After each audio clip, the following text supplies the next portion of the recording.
Assalamualaikum warahmatullahi wabarakatuh.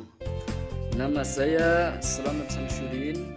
Saya dari kelas A23, NIM 228113118.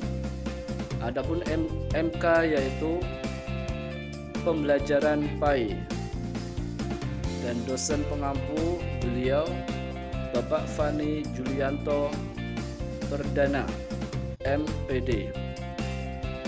Anak-anakku sekalian, di sini Bapak akan menyampaikan yaitu masalah bab fikih, yang mana bab fikih ini menerangkan masalah tentang sholat. Karena sholat ini sangat dianjurkan kepada orang-orang Islam, tahu Allah memerintahkan kepada hambanya, sebagaimana firman Allah Subhanahu wa taala, "Wa ma khalaqtul jinna wal insa illa liya'budun." Tidak aku ciptakan jin dan manusia tidak lain untuk menyembahku, kata Allah. Jadi Bapak di sini akan menyampaikan yaitu masalah syarat wajibnya salat atau syarat syahnya salat.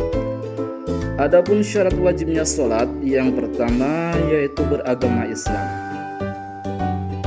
Kalau kita memang benar-benar beragama Islam, kita harus berkewajiban untuk melakukan ketentuan-ketentuan Allah, yaitu yang pertama beribadah kepada Allah, yaitu sholat 5 waktu. Yang kedua balik ini sudah sampai umur atau sudah kewajiban untuk melakukan perintah-perintah Allah. Misalnya anak laki-laki baliknya genap umur 15 tahun, atau bermimpi basah walaupun anak tersebut baru 9 tahun, maka sudah kewajiban untuk melakukan salat.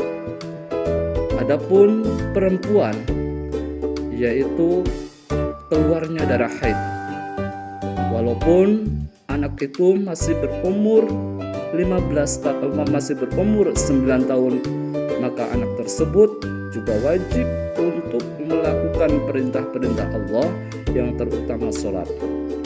Yang nomor 3 yaitu berakal sehat. Kalau kita berakal sehat, kita harus berkewajiban untuk melakukan sholat 5 waktu, tidak boleh ditinggalkan, terkecuali kalau orang tersebut gila, itu ya tidak berkewajiban.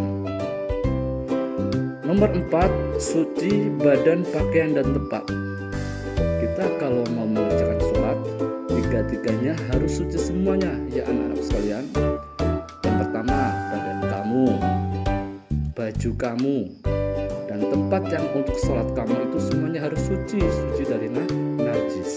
Kalau salah satunya ada yang terkena najis, maka sholatnya tidak sah atau sholatnya rusak. Maka oleh sebab itu kita harus berhati-hati di dalam melakukan ibadah kepada Allah Subhanahu wa taala, karena beribadah itu harus didasari dengan ilmu.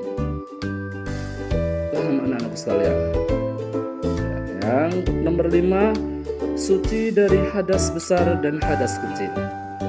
Adapun suci dari hadas besar yaitu yang mewajibkan untuk kita bermandi, yang mewajibkan kita untuk mandi. Dan hadas kecil yang mewajibkan untuk kita berwudu.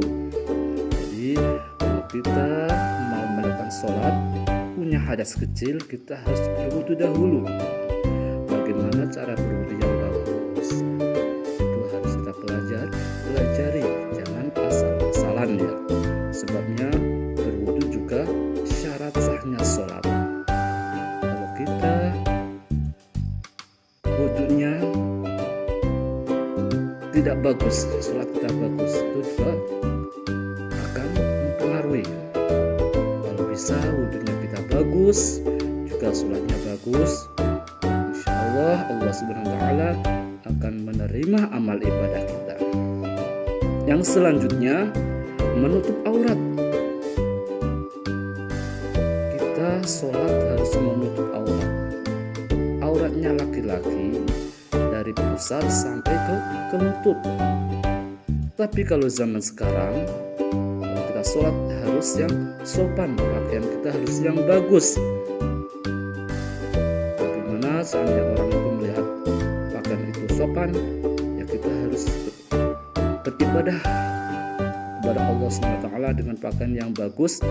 Syukur-syukur pakaian yang paling kita senangi, pakaian yang paling bagus itu untuk sholat, untuk menghadap Allah SWT.